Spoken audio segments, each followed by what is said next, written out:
África, el continente negro de los primeros exploradores, se convirtió en el escenario del último acto del imperio de la reina Victoria.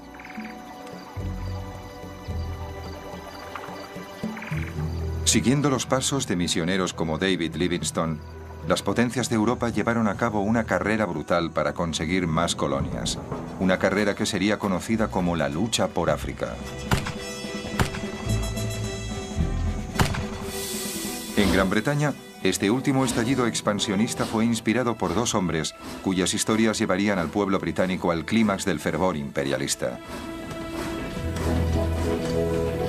El primero, el general Charles Gordon, enviado en misión diplomática a un pobre país árabe, inició una cruzada personal para liberar a un pueblo oprimido.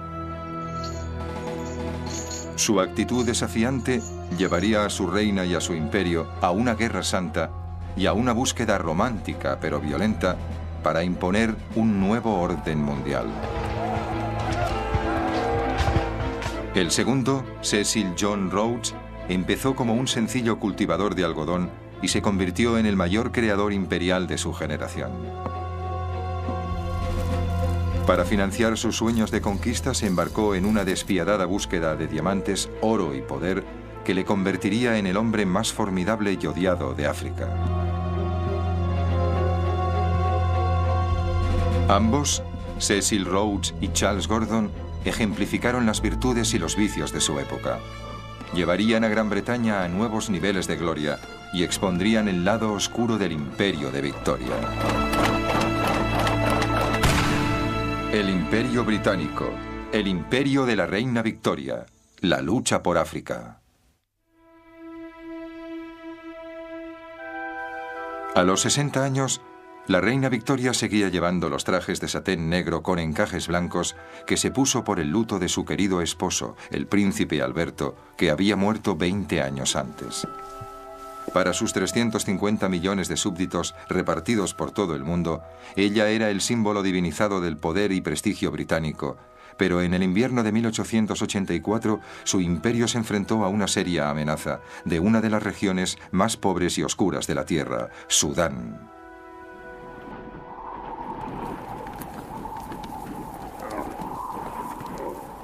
Hay un refrán árabe que dice: cuando Alá creó Sudán, se rió. En tiempos de la reina Victoria, la mayoría de sus 9 millones de habitantes eran nómadas, que vagaban por un desierto tan grande como Europa Oriental. Sudán no tenía carreteras ni ferrocarriles y ni siquiera había sido cartografiado.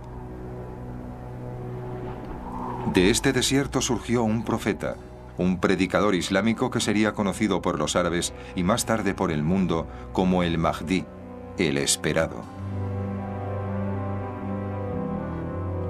El Mahdi inspiró a las tribus guerreras de Sudán para levantarse contra sus corruptos gobernantes.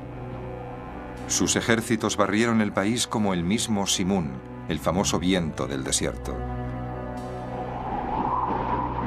Pronto muchos ingleses temieron que la yihad o guerra santa se extendería hacia el norte, hasta Egipto, amenazando la arteria vital del imperio británico, el Canal de Suez. 3/4 partes de los barcos que navegaban por el canal eran británicos y conformaban un eslabón vital con las posesiones más ricas de Victoria en India y el este. Por esa razón, para protegerlo, había tropas británicas estacionadas en Egipto. Ahora la reina apremió a su primer ministro Gladstone para emplear las tropas contra el Mahdi. La reina tiene firmes convicciones sobre Sudán y Egipto y debe decir que cree que hay que dar un golpe. Se trata de árabes salvajes que no tienen ninguna oportunidad frente a un ejército regular. Debemos hacer una demostración de fuerza. Gladstone se esforzó en tratar a la reina con cortesía, aunque no tenía en muy alta estima sus juicios de valores. Sin ningún valor. William Ewart Gladstone fue uno de los grandes estadistas de la época victoriana, un hombre con una inmensa fuerza moral y física. Al cumplir los 70 años se relajaba talando árboles en su casa de campo. Creía que la fuerza de la economía británica y la de su ideal liberal podía liderar el mundo. Era un gran defensor de los derechos humanos y creía en la lucha contra la tiranía. Se oponía a emplear las tropas británicas para sofocar lo que él consideraba un levantamiento popular en Sudán. Pero la prensa y el público opinaban lo mismo que la reina.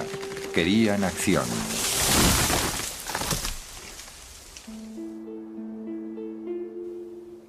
El gobierno de Gladstone decidió ganar tiempo. Propuso enviar a un alto oficial del ejército a Sudán para que informara de la situación. Para esta misión, eligió a uno de los héroes más populares de la época victoriana, el general Charles George Gordon.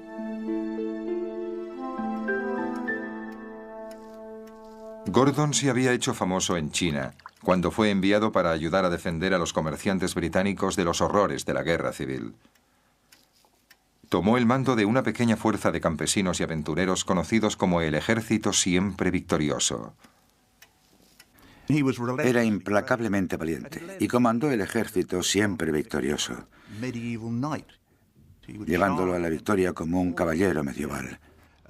Cargaba contra las hordas del enemigo, llevando solo su bastón de oficial, que él llamaba su varita de la victoria. En una campaña relámpago de 18 meses, venció a los rebeldes de Taiping y restauró la paz en el país. Gordon se convirtió en un héroe. Cuando volvió a Inglaterra, descubrió para su sorpresa que todo el mundo quería verle. Fue invitado a ver a la reina y durante el resto de su vida fue conocido como Gordon el Chino. El emperador chino le había ofrecido a Gordon una fortuna para que se quedara. Este declinó la oferta. No tenía el menor interés por el dinero. En una época famosa por los excéntricos ingleses, Gordon era todo un personaje.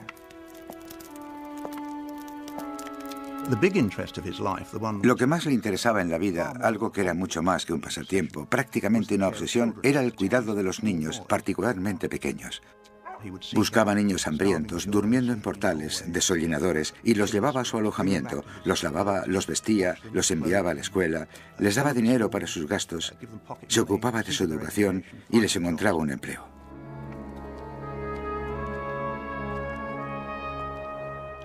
Tenía docenas de esos niños repartidos por todo el imperio. Tenía un mapa con banderitas que marcaban dónde vivían o trabajaban en aquel momento. Los llamaba sus reyes. Y cuando la gente le ofrecía dinero, solo aceptaba el necesario para pagar la educación de esos niños. Y no había nada raro en ello.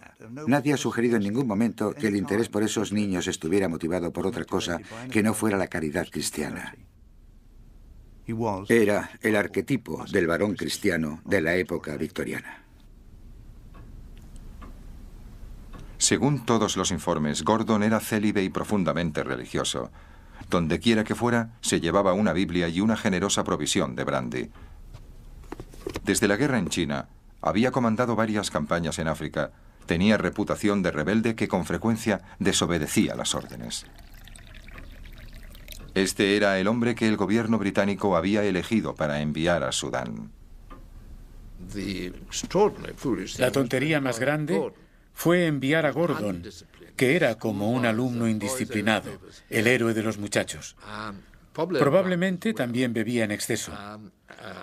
Un cristiano, según los criterios de Gladstone, extraordinariamente vulgar, renacido por el cristianismo, por así decirlo, cuando estaba sobrio. En una noche invernal de enero de 1885, importantes miembros del gobierno y del ejército esperaban en la estación londinense de Charing Cross. Se habían reunido para despedir al héroe en la primera etapa de su viaje hasta Jartum, la capital de Sudán.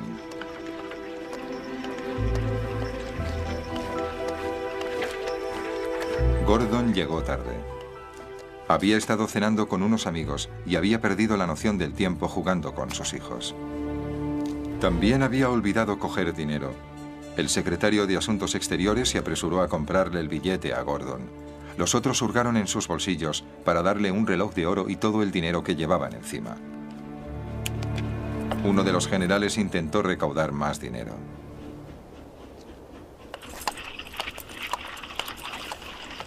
Garnet Bosley se fue corriendo a los clubes solo para caballeros de St. James, diciéndole a la gente que jugaba al bridge o estaba cenando: rápido, rápido, denme todo el dinero que tengan. Gordon se va a Khartoum y no tiene dinero. Esto provocaría celos, sospecho yo, entre los círculos más elegantes, porque enviaban a alguien con una misión muy delicada que ni siquiera se había molestado en ir al banco.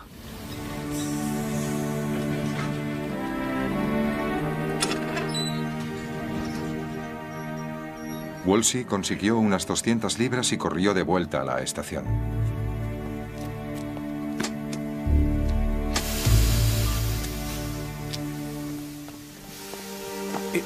En cierto modo, la noche que Gordon partió para Khartoum era una maravillosa estampa victoriana. El duque de Cambridge mantuvo abierta la puerta del vagón y Sir Garnet Bosley le subió el equipaje y todos le estrecharon la mano. Él subió al tren, cerró la puerta, la máquina dejó sonar su silbido y el jefe de estación agitó la bandera y el tren se puso en marcha, llevando a Gordon a su destino.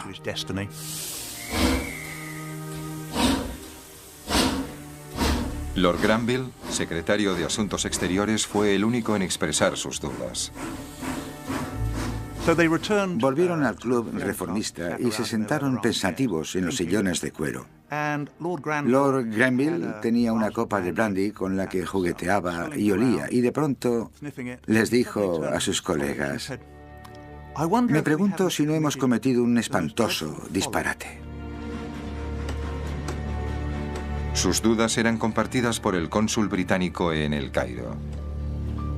No es fácil tratar con un hombre que en los momentos de dificultad recibe sus instrucciones del profeta Isaías. Gordon había recibido 2 pliegos de instrucciones. Según el primero, debía ir allí, averiguar qué estaba pasando e informar si creía que podría sofocar la rebelión del Mahdi. Y según el otro, el caso de no ser posible, tenía que informar de cómo podrían ser evacuados los comerciantes europeos de Khartoum.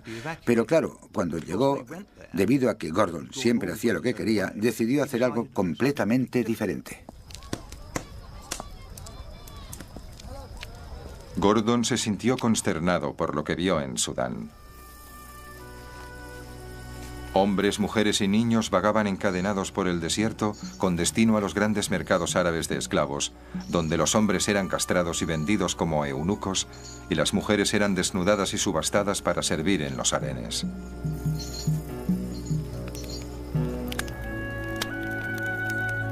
Gordon asumió el mando en Khartoum e hizo una hoguera con los famosos látigos utilizados por los negreros y los gobernantes sudaneses para controlar el pueblo.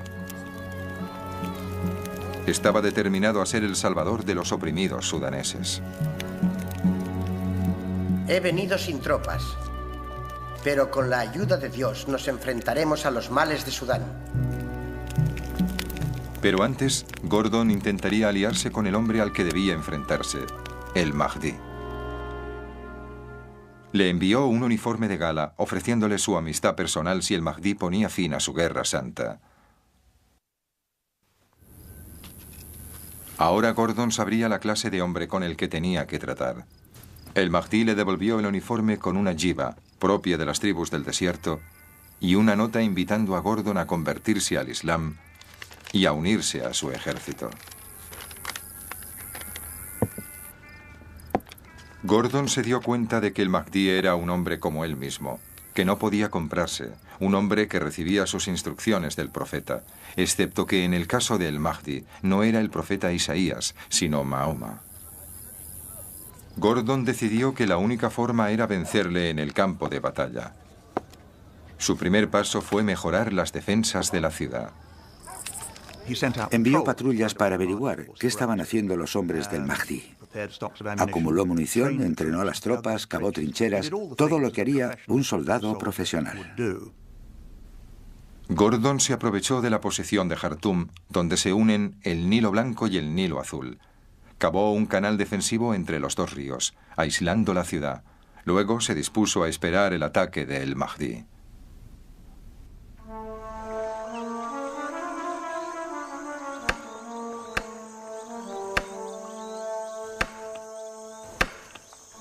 Las fuerzas de el Mahdi cortaron la única línea de telégrafo con el Cairo y se dispusieron a esperar a que el hambre obligara a la ciudad a rendirse.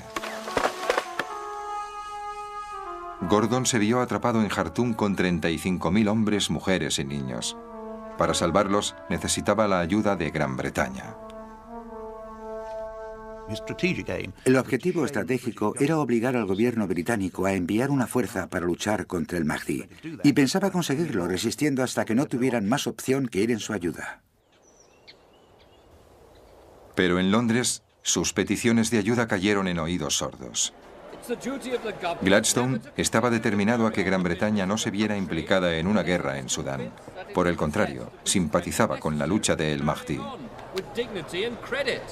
Gladstone sostenía que el imperio británico ya era demasiado grande y en todo caso debería reducirse, pero sobre todo era el jefe del gobierno y no permitiría que un general de los ingenieros reales medio loco, que había decidido apoderarse de una ciudad en pleno desierto contra cualquier probabilidad de éxito, le arrastrara a una guerra en el extranjero. No era parte de la política del gobierno.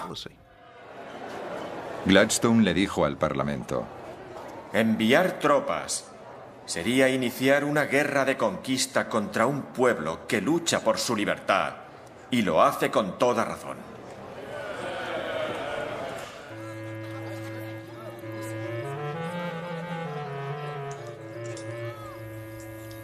Pero Gordon, atrapado en Jartum, colocó al gobierno británico en una situación embarazosa. Después de todo, había sido idea suya enviar a Gordon a Sudán, y ahora que ese héroe excéntrico había captado la imaginación del público, no podían dejarlo allí a su suerte. Además, debían contar con la reina. Victoria compartía el miedo de su pueblo por la seguridad del general Gordon. Este gallardo guerrero parecía personificar las virtudes marciales y cristianas de su imperio. Le escribió a Gladstone: la reina tiembla por la seguridad del general Gordon. Si algo le ocurriera, los resultados serían terribles. Gordon corre peligro. Está obligado a intentar salvarle. Por el honor del gobierno y la nación, no puede ser abandonado. Pero mes tras mes, mientras Gordon resistía frente al Mahdi, Gladstone lo hacía frente a la reina. Nadie estaba dispuesto a rendirse. La situación en Jartum se iba deteriorando progresivamente. Empezó a escasear la comida, había disturbios por culpa de la comida, la gente intentaba desertar, aunque esto no progresó cuando las fuerzas del Mahdi les cortó la cabeza. Lentamente el cerco se iba cerrando y en otoño la ciudad estaba asediada y no había salida posible. Solo podían defenderse o esperar a un ejército de liberación.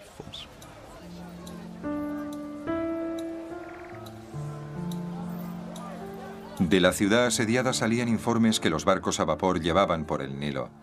Muy pronto, toda Inglaterra sabía que Gordon estaba solo en sus dependencias, en el palacio del gobernador, aguardando todos los días la llegada de las tropas británicas que él esperaba enviarían desde Egipto. Le escribió al cónsul británico en El Cairo: ¿cuántas veces hemos escrito pidiendo refuerzos? No hemos recibido ninguna respuesta, y el corazón de los hombres se está agotando debido a ese retraso.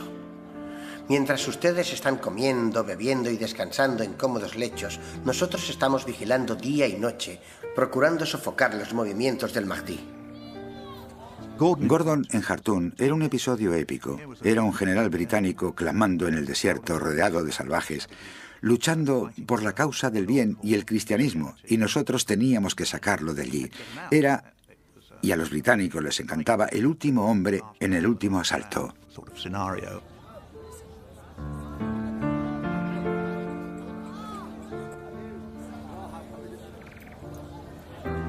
El público ya consideraba a Gordon como a un héroe, Gordon el chino, y aquí estaba de nuevo el héroe en África y el gobierno tenía que hacer algo al respecto. Gladstone se vio presionado por el público para hacer algo, enviar tropas para salvarlo.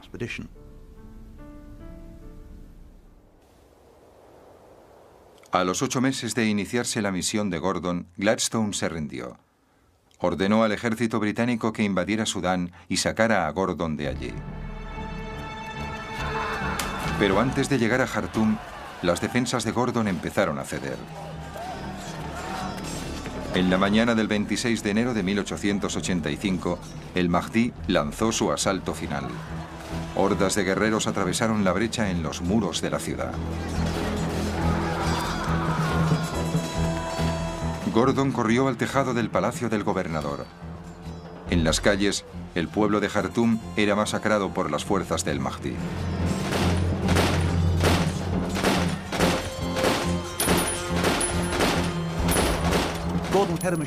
Gordon tenía una ametralladora en el tejado del palacio, un Gardner muy parecida a la Gatling.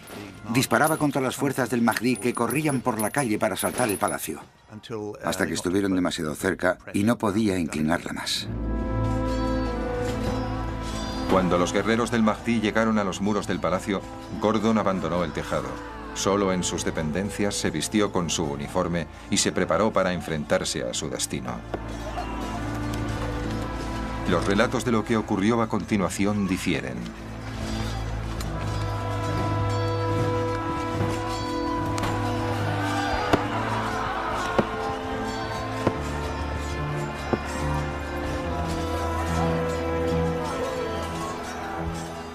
En ese momento, las fuerzas del Mahdi ya habían matado a los soldados y estaban en los jardines del palacio y corrían hacia él.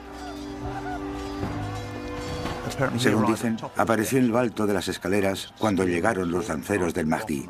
Se enfrentaron. Para ellos tuvo que ser sorprendente ver por fin a Gordon, un hombre del que probablemente habían oído hablar tanto, el Diablo.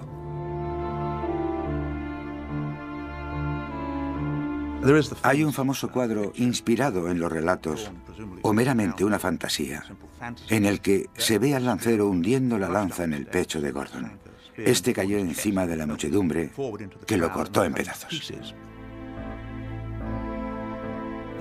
Este es el icono que rápidamente reprodujeron los artistas británicos y que se convertiría en el primer mártir cristiano del imperialismo. Los hombres que realmente le vieron morir, 40 años más tarde, les dijeron a los oficiales británicos en Sudán que murió en un pasillo disparando su revólver en una escaramuza. Pero es mejor, o si lo prefieren más cinematográfico, verlo allí, de pie, noble, distinguido, un héroe británico aceptando su destino. Más tarde, el mismo día, la cabeza de Gordon fue mostrada a uno de sus oficiales que había sido hecho prisionero. Luego, la colgaron en la horquilla de un árbol, donde los niños le tiraban piedras y excremento de camello. La reina consideró que Gladstone era personalmente responsable. Le escribió a su secretaria privada. El señor Gladstone y el gobierno tienen en su conciencia la sangre inocente, noble y heroica de Gordon. Nadie que reflexione en qué circunstancias fue enviado allí y le fue negado todo tipo de ayuda puede negarlo. Envió un furioso telegrama al primer ministro que iba en tren camino de Londres. Los cables de Victoria a sus ministros invariablemente eran codificados, pero no este. Este podía leerlo cualquier empleado de telégrafos y lo hizo con intención de que fuera una censura pública al hombre que había fallado al imperio y a su más grande héroe.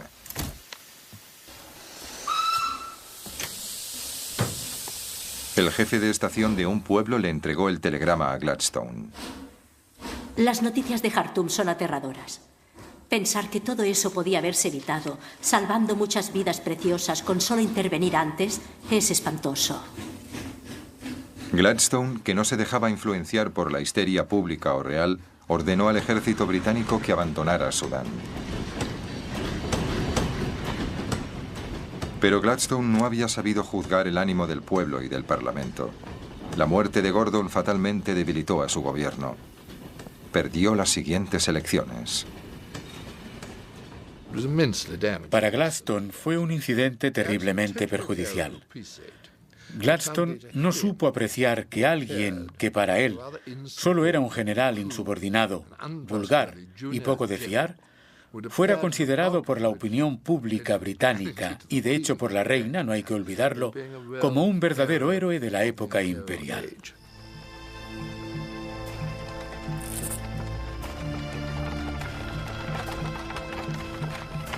La caída de Gladstone tendría serias repercusiones en todo el imperio, especialmente en el sur de África. La falta de su influencia moral dejó libre el camino a un hombre que llevaría el imperio de Victoria por un sendero mucho más peligroso. Cecil John Rhodes había llegado a Sudáfrica a los 17 años para trabajar en la hacienda algodonera de su hermano. No había nada que distinguiera a Rhodes de miles de emigrantes británicos que dejaban la madre patria para hacer fortuna en las colonias británicas. Pero este joven, hijo de un clérigo, dedicaría gran parte de su vida a ampliar el dominio británico, convirtiéndose en el hombre más peligroso del imperio de la reina Victoria.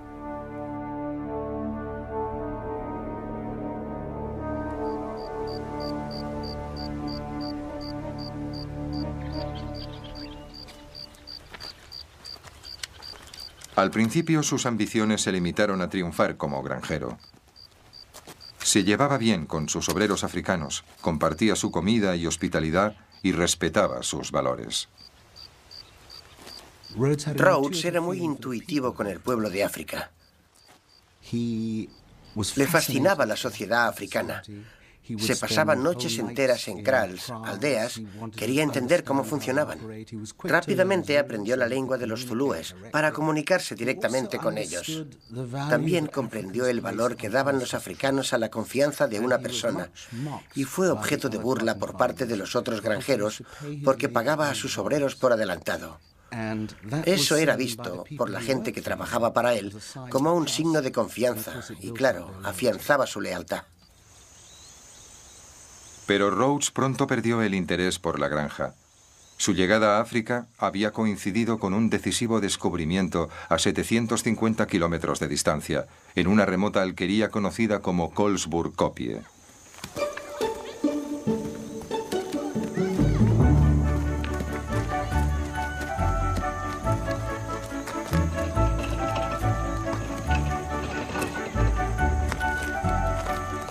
Un colono holandés vio que los hijos de sus vecinos jugaban al clip-clip o juego de los cantillos.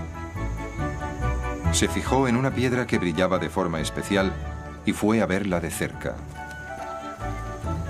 Un visitante británico había escrito con anterioridad sobre esta desolada tierra de África. Su Majestad no posee en todo su imperio una franja de tierra tan fea como esta. Pero como pronto descubriría, el mundo contenía riquezas más allá de los sueños más codiciosos. La piedra que el colono había visto se llamaría Eureka y llevaría a la fuente de diamantes más rica jamás encontrada.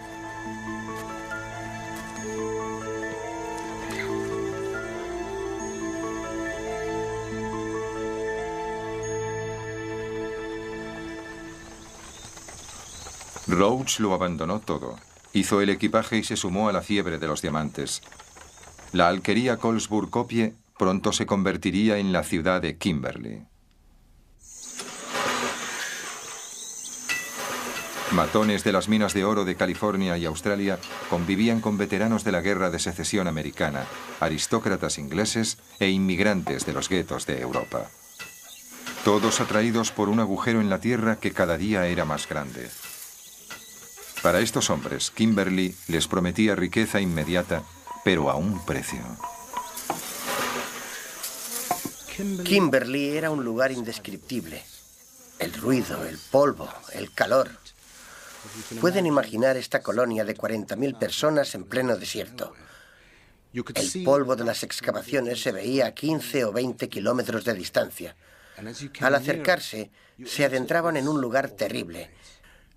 Cabañas construidas con viejas cajas de embalaje, rodeadas de animales muertos, o los restos de animales muertos. Moscas, infestado de moscas. El salvaje oeste era un lugar tranquilo comparado con Kimberley. Aquí había un bar para cada 16 hombres, y los tiroteos eran algo cotidiano. Pero Rhodes prosperó como buscador de diamantes. En menos de un año escribió a su madre diciéndole que ganaba unas 100 libras a la semana, lo suficiente para convertirlo en uno de los jóvenes más ricos de Inglaterra. Pero en 1872, unos días antes de cumplir los 19 años, sufrió un ataque cardíaco. Los médicos le dijeron que el ataque había sido leve, pero Rhodes sabía que a partir de entonces mantendría una carrera contra la muerte. Eligió una curiosa forma de convalecencia: un viaje épico por la sabana africana. Algunos creen que durante este viaje, Rhodes acrecentó su gran amor y desarrolló su gran plan para África.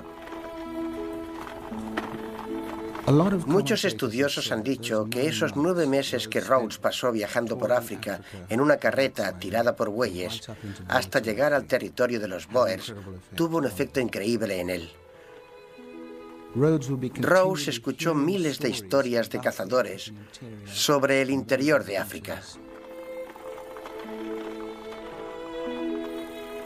Y yo creo que fue durante ese viaje que consideró sus primeras ideas de un África alcanzable, lista para ser tomada.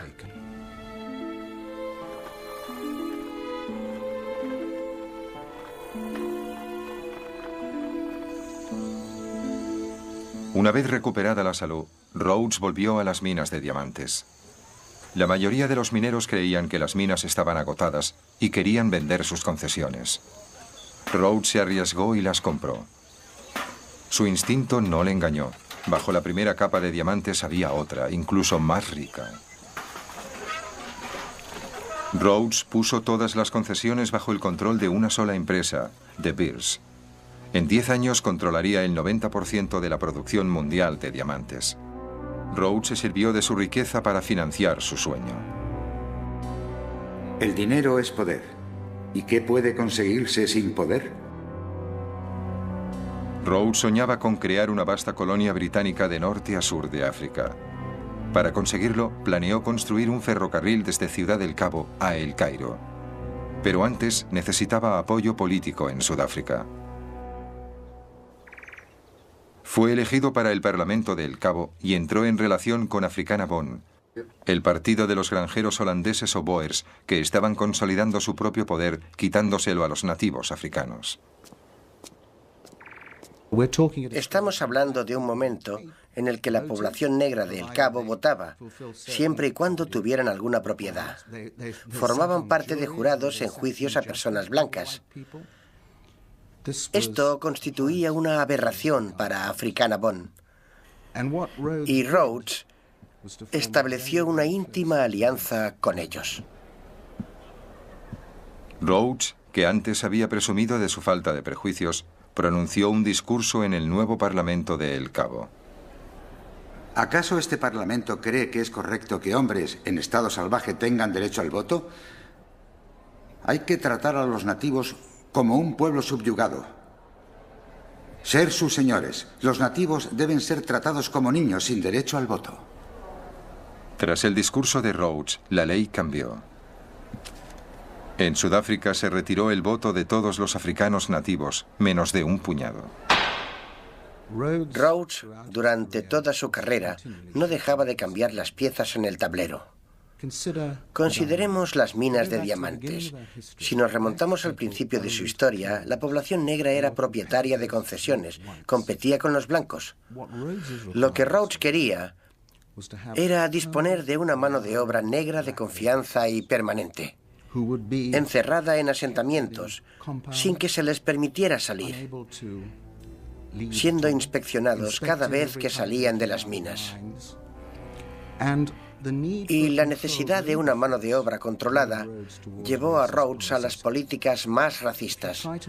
La carrera de Rhodes no tiene sentido en términos políticos. Pero si se considera en términos económicos, sí lo tiene. Las alianzas que firmaba eran para conseguir beneficios y hacer negocios, y eso es indiscutible.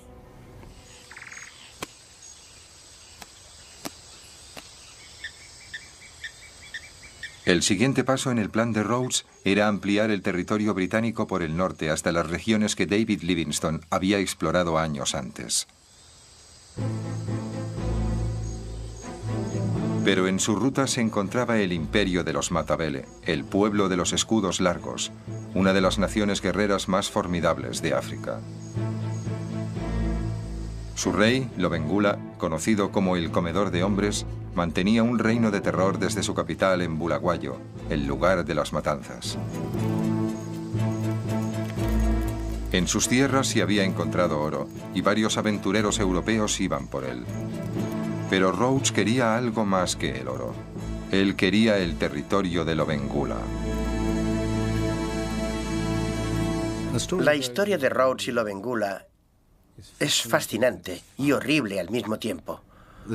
Los dos hombres nunca se vieron, pero mantuvieron una fuerte y extraordinaria relación a través de intermediarios. Rhodes envió a 3 de sus agentes a hablar con Lobengula, y para impresionar al rey de Matabele, incluyó entre ellos a John Moffat, cuñado del gran David Livingstone. Pero Lobengula no tenía ninguna prisa en recibirlos, por lo que se vieron obligados a esperar en el recinto en que el rey tenía sus cabras.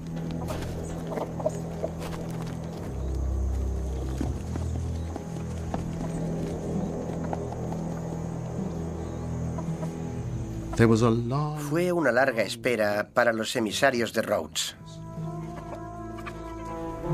Rudd, concretamente, escribió sobre las malas condiciones, el barro, las moscas y el hedor, la impaciencia que les dominaba. Lobengula los tuvo esperando literalmente meses, mientras tomaba una decisión. Por fin, después de la espera, Lobengula dio a entender que estaba dispuesto a mantener una gran indaba, conferencia, para discutir si le otorgaba una concesión al consorcio de Rhodes.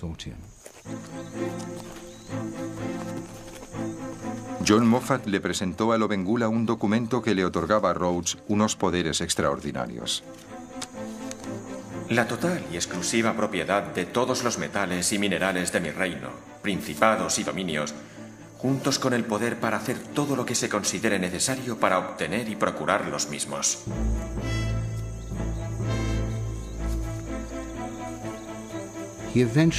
Firmó un documento bien entendido que solo otorgaba a la empresa de Rhodes los derechos de prospección para que sus hombres excavaran 10 agujeros en su territorio.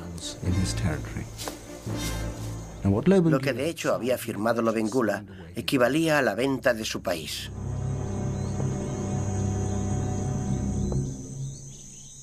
Armado con ese documento, Rhodes fue a Londres en busca de una célula real, que sería la sanción de Gran Bretaña a su derecho sobre dicho territorio.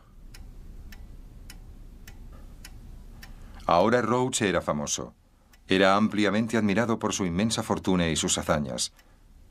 Aunque muchos desconfiaban de él, considerándole un hombre que no permitiría que nada, ni siquiera el gobierno británico, se interpusiera en el camino a su ambición.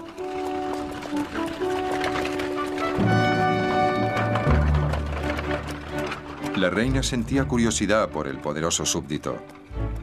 Invitó a Rhodes al castillo de Windsor. En 1890, cuando conoció a la reina Victoria, la hechizó. Hay un momento maravilloso en el que se dice que ella le preguntó: ¿es cierto, señor Rhodes, que odia a las mujeres? A lo que él replicó: ¿cómo podría odiar el sexo al que pertenece su majestad?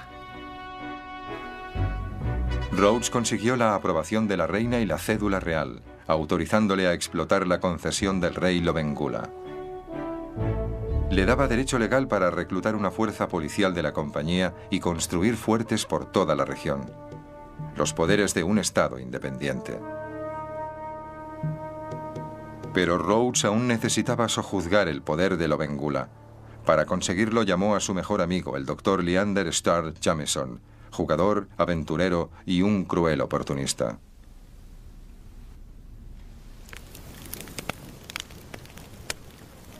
Su oportunidad llegó cuando Lobengula atacó a una tribu más débil por una disputa por el ganado. Jameson le envió un mensaje a Rhodes. Tenemos la excusa de una disputa por unas mujeres y niños asesinados, y si consiguiéramos las tierras de Matabele, tendríamos un gran potencial en acciones. Jameson reclutó una fuerza de 1.400 mercenarios blancos. A cada hombre le prometieron 2.400 hectáreas de las tierras de Lobengula y 15 concesiones para buscar oro. Cuando Rhodes y Jameson decidieron que había llegado el momento de apropiarse de las tierras de Matabele, la clave, el arma clave para ello, fue la ametralladora Maxim. Se trataba de un arma que disparaba 60 balas por segundo. Nunca había sido utilizada en el campo de batalla.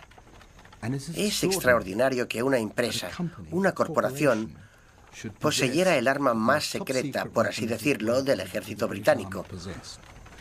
Pero Rhodes tenía ametralladoras Maxim.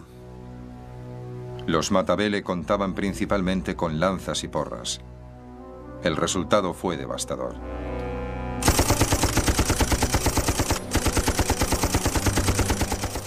Las ametralladoras Maxim de Rhodes iban segando una y otra vez a los Matabele que avanzaban. Era como cortar el césped. No tenían ninguna oportunidad.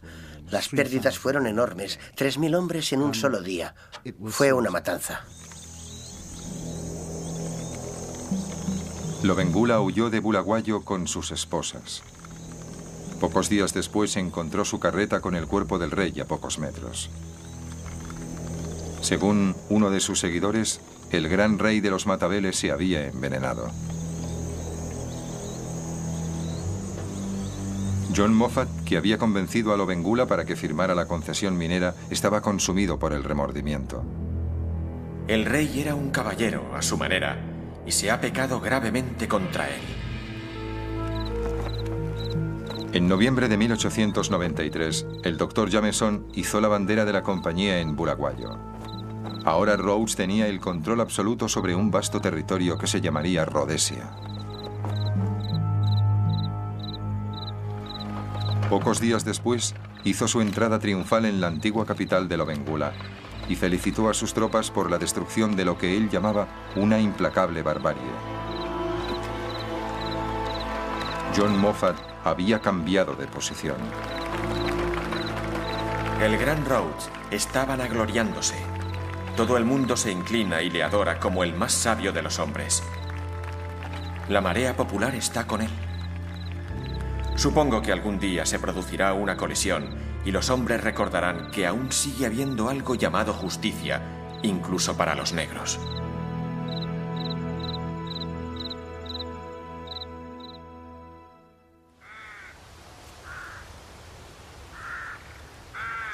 La recompensa de Rhodes fue ser elegido primer ministro de la colonia de El Cabo. Compró una casa en las laderas del Monte Mesa, con vistas al Océano Índico y al Atlántico. Aquí se rodeó de sus amigos varones y los instruía con sus teorías religiosas y raciales. Es evidente que los blancos han vencido en la lucha por la existencia. Y de la raza blanca, los hombres de habla inglesa han demostrado ser los instrumentos más indicados del plan divino para extender la justicia, la libertad y la paz por la mayor superficie posible del planeta. Por ello, dedicaré el resto de mi vida al propósito de Dios y le ayudaré a conseguir que el mundo sea inglés. Rhodes era el dueño de todo lo que podía ver, pero quería más. Su codicia por el poder pronto llevaría al imperio de Victoria a sus horas más oscuras. En 1886 se encontró oro en el Transvaal, un estado establecido por algunos de los Boers que huían del mandato británico. Rhodes temía que los Boers del Transvaal, enriquecidos por los beneficios de las minas de oro, fueran un obstáculo para sus planes. Si unían sus fuerzas con los colonos alemanes del oeste, bloquearían su ruta hacia el norte. Para evitarlo, Rhodes formó una alianza con mineros descontentos de la ciudad minera de Johannesburgo y planificó un levantamiento para derrocar a los Boers. Jameson le aseguró a Rhodes: cualquiera puede apoderarse del Transvaal con una docena de revólveres. Rhodes diseñó el plan para apoderarse del Transvaal por la fuerza, y estos eran los elementos. Que el pueblo de Johannesburgo se levantara en una revuelta, pedirían ayuda y Jameson respondería a la llamada con una fuerza de mercenarios y policías de Rhodesia y, por así decirse, apoderarse del país.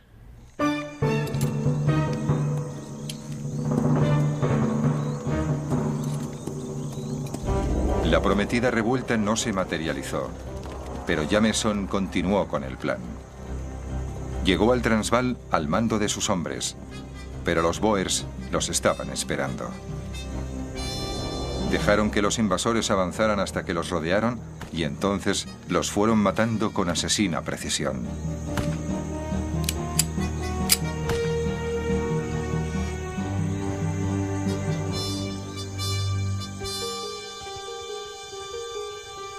Según el comandante de los Boers, muchos de los hombres de Rhodes eran adolescentes y algunos se echaron a llorar. La incursión de Jameson en el Transvaal fue considerada como un ataque no provocado sobre un estado independiente, un acto de agresión. Repercutió en todo el mundo. Rhodes se vio obligado a dimitir como primer ministro de la colonia de El Cabo y fue requerido por Londres para responder ante el Parlamento británico. Pero no tenían nada que temer. En Gran Bretaña, la opinión pública era claramente anti-Boer. La reina expresó el sentir popular en una carta a su hija. Los Boer son un pueblo horrible, cruel y despótico. Rhodes había llevado a Gran Bretaña a un camino muy peligroso. Sus métodos violentos y sin escrúpulos provocaron una reacción que conmocionó al imperio hasta la médula, y en un momento en el que la reina se preparaba para celebrar las glorias y triunfos de su reinado.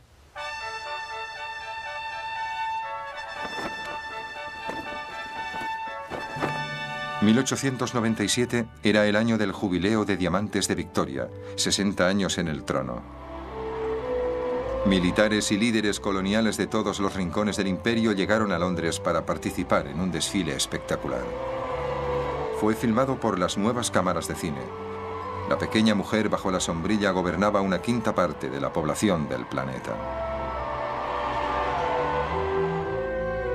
Ha sido un día inolvidable. Creo que nadie ha recibido una ovación como la que me han dedicado a mí. Los vítores eran ensordecedores y todas las caras parecían resplandecer de alegría. Pero la alegría pronto se convertiría en desilusión cuando soldados que habían desfilado por las calles de Londres fueron enviados a luchar en la guerra en Sudáfrica. Los británicos enviaron un ejército para realizar lo que Rhodes no había conseguido, poner fin a la independencia de los Boers. La guerra de los Boers empezó un año después del jubileo de la reina. Los británicos creían que sería una campaña breve y gloriosa, pero los Boers estaban bien armados.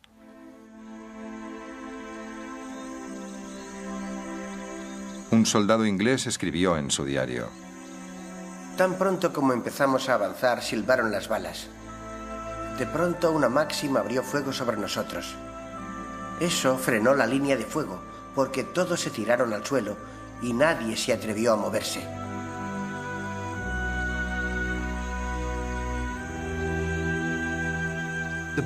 Los británicos fueron a la guerra en Sudáfrica muy mal preparados para ese tipo de contienda.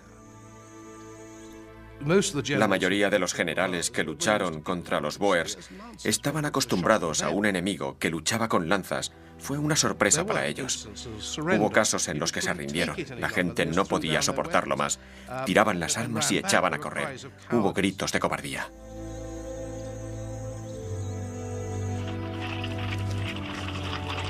Las sucesivas derrotas acabaron con la confianza del pueblo británico.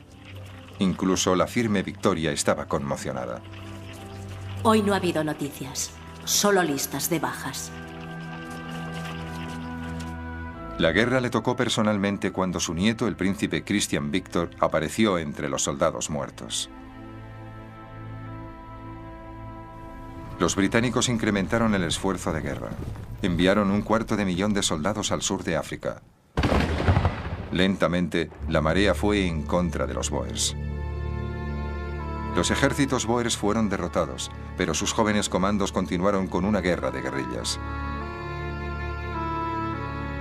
Como represalia, el comandante en jefe, el general Kitchener, inició una guerra de agotamiento, quemando alquerías y reuniendo a mujeres y niños. Los internó en los primeros campos de concentración. Un gran número de civiles bóers se vio expuesto al tifus y al cólera, y como resultado de ello se convirtieron en campos de la muerte, que la prensa británica y muchos liberales denunciaron como un método bárbaro de hacer la guerra. El patriotismo de la reina y del pueblo siguió inalterable. Pero los desastres de la guerra de los bóers alimentaron una mayor desilusión de la que el ideal imperialista nunca se recuperó.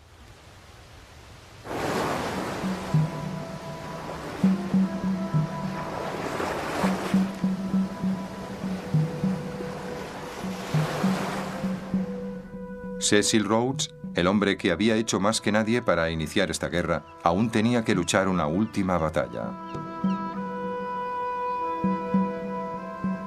El estado de su corazón le dificultaba la respiración. Fue llevado a su pequeña casa en la costa con la esperanza de que la brisa del mar aliviara su angustia.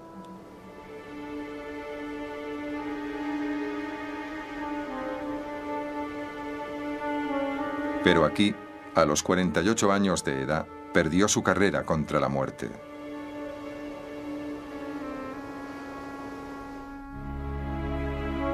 Había dejado escrito que quería ser enterrado en Rhodesia, en un lugar que él llamaba la vista del mundo. Su tumba fue marcada no con una cruz, sino con una enorme piedra. Era, en palabras del alto comisionado británico, un lugar pagano, siniestro y embrujado.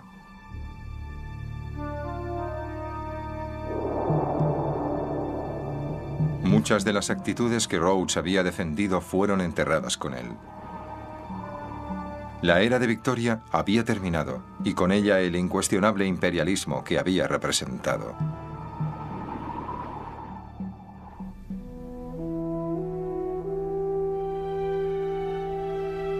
La reina Victoria falleció la noche del 22 de enero de 1901. Tenía 81 años. Siguiendo sus instrucciones, la vistieron de blanco y echaron flores de primavera sobre su cuerpo. Su cara fue cubierta con el velo que llevaba el día de su boda con el príncipe Alberto, 60 años antes. La muerte de la reina Victoria fue considerada por muchos como el final de una era. Pero también, en 1901, se temía que otras potencias se levantaran, presionando a Gran Bretaña para ceder su primacía en el mundo. Así que en los últimos días del reinado de la reina hubo temores y recelos.